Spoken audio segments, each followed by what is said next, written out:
At this point, I think most traders have become pretty comfortable with the idea that commodities are going up and they can just throw a dart at the commodity charts and make money.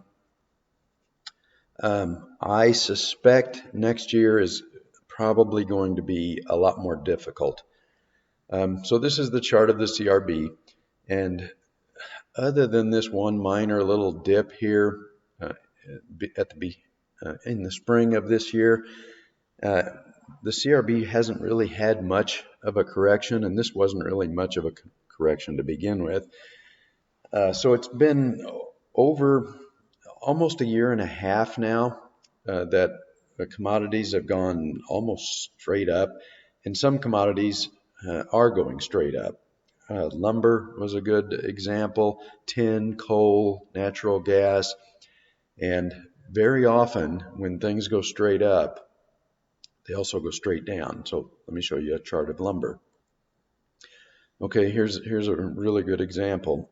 Back in the spring, the price of lumber just went parabolic, and then what typically happens with these parabolic moves is they go straight up and then they also go straight down. And a lot of commodities are starting to exhibit this kind of parabolic move. Now this is the chart of oil. Oil is the main commodity. It's the lifeblood of the world. We've got shortages and supply problems because of the global lockdown last year. Those are not going away. I think oil is probably in one of those vertical moves in the middle of it. I think it's probably still has further to go. My best guess was that oil could get to 100 by February. If we get a real vertical move, it may even go higher than that. But once oil reaches that intermediate top, I think the CRB is one of two things is going to happen. All right, let's go back to the chart of the CRB. So once oil finds that intermediate top, I think it's going to be time for one of two things to happen. Either the CRB is going to have a really severe and pretty deep pullback, or it's going to have to go sideways. And it could go sideways for an entire year after a move like this. So I think you need to be prepared for that. Traders have just, like I said, they've become very comfortable with the idea that there's going to be inflation and a year and a half of commodities going up and up and many commodities going vertical, I think has trained people to expect easy money in the commodity markets. That happened in the gold market last summer.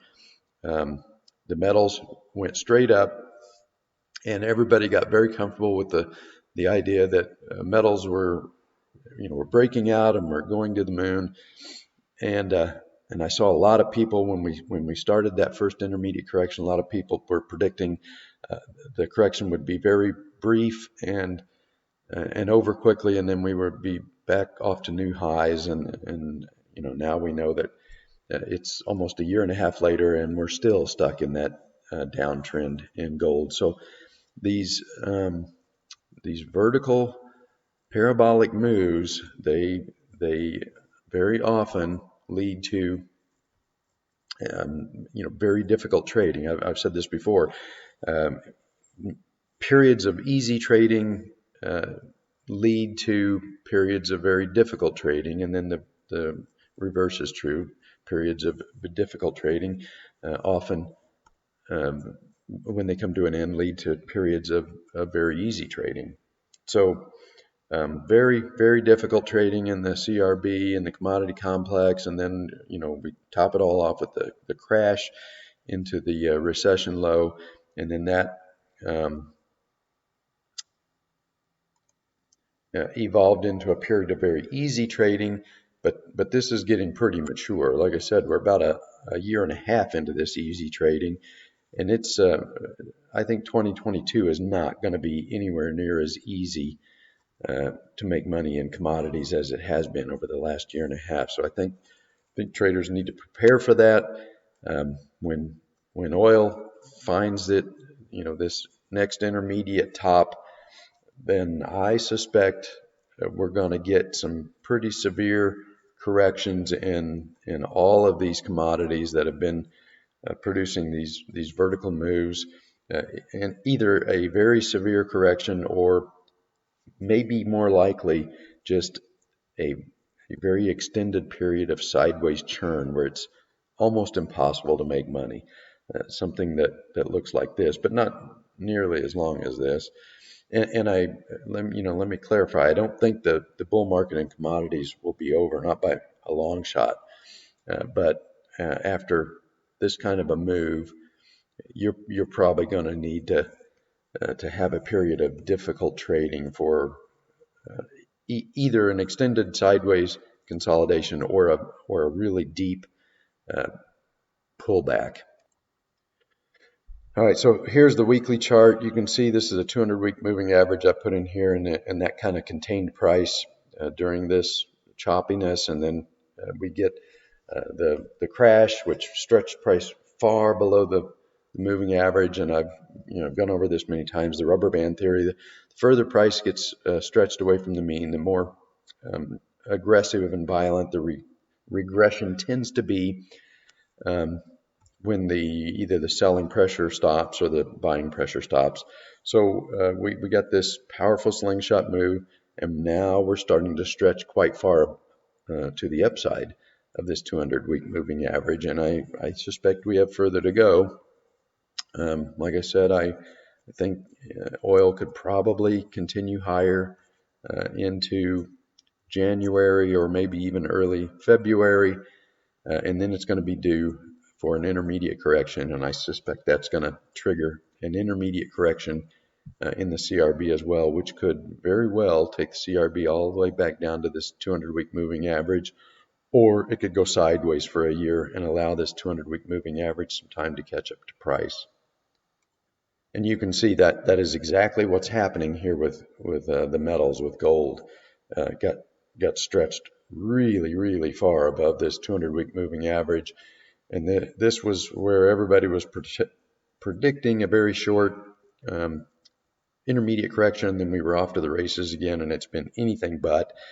It's just we've been stuck in this downtrend for a year and a half, and I'm pretty much convinced that this is going to turn into the 8-year cycle low, which means we probably got further to go.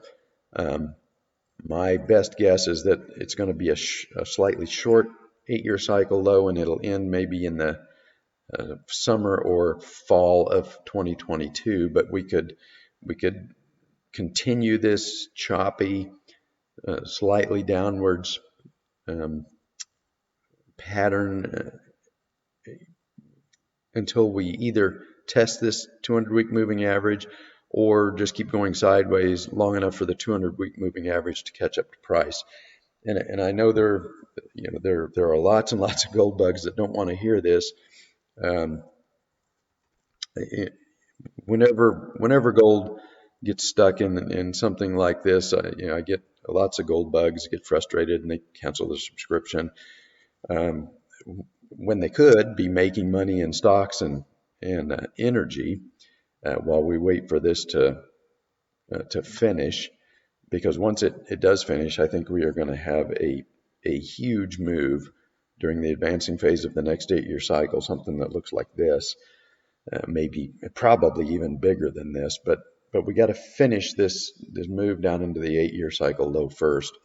And like I said, in the meantime, instead of getting frustrated that your preferred sector isn't doing what you want it to do, there are other places to make money, especially energy, which I think is going vertical, and stocks, which I'm pretty sure have completed an intermediate cycle low. So I think we probably got more time here before the metals complete this 8-year cycle low and are ready for the next one of these type moves. And I think it'll be much, much bigger than this move. We just need to finish this. So I think you need to be prepared. I think 2022 is going to be a much more difficult year in the commodity complex than it has been over the last year and a half.